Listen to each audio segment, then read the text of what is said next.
Serial দেখতে দেখতে স্বামীকে বলে সব কিছু রেডি করা আছে, তুমি খেয়ে নাও। আছে কি নাই? একটু আস্তে বলেন, আছে কি নাই? জোরে বলেন, আছে কি নাই?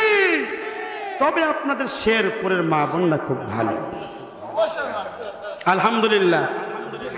আল্লাহ পাক রব্বুল আলামিন এই শেরপুরের প্রত্যেকটা মা বোনকে রাবেয়া বস্তির মতো বানায় দেয়। আমার ভাইয়েরা, আমার বন্ধুগণ, আল্লাহ বলবে, বান্দা তোরে দুনিয়ার মধ্যে ডেকেছি কিন্তু মসজিদের মধ্যে পাই নাই। আল্লাহ পাক রব্বুল আলামিন ওই মুহূর্তের মধ্যে যখন নাকি বান্দা বলবে, আল্লাহ তোমার জাহান্নামের আগুন সহ্য করতে পারি না রে মালিক, ও আল্লাহ আমারে তুমি মাফ করে দাও, ওই মুহূর্তের মধ্যে আল্লাহ পাক রব্বুল আলামিন বলবে, বান্দা ফজরে ডেকেছি, তুই বান্দাকে মসজিদের মধ্যে খুঁজে পাই নাই। যোহরের সময় মুয়াজ্জিন মসজিদের মাইক থেকে বলেছে, হাইয়া আলাস সালাহ, হাইয়া আলাল ফালাহ বলে বলে মুয়াজ্জিন তোমাকে ডেকেছে, মসজিদের মধ্যে যাও নাই। আবার আসরের সময় আমি আল্লাহ পাক রব্বুল আলামিন তোমাকে ডেকেছি, ও বান্দা এরপরও তোমার তালাশ করে খুঁজে পাই নাই। আসরে ডেকেছি, ও বান্দা তোমার চেহারা আমি মসজিদের মধ্যে দেখি নাই।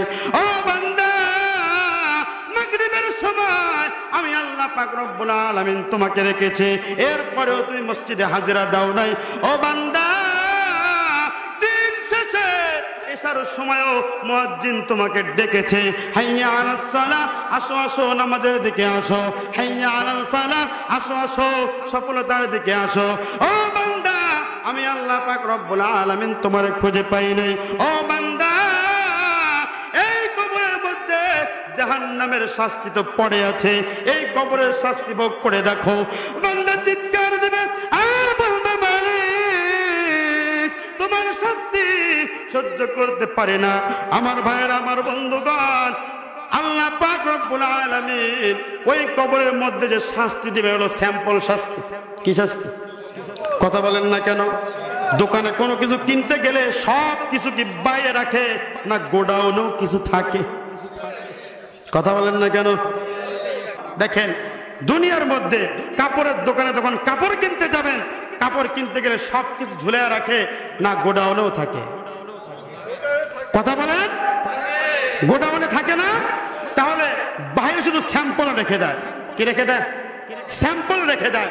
তাহলে যদি বাইরে দুই একটা থাকে, বলে এই বেটা তুই পছন্দ কর, তোর যত লাগবে সব ভিতরে আছে। কথা বলেন ঠিক কিনা?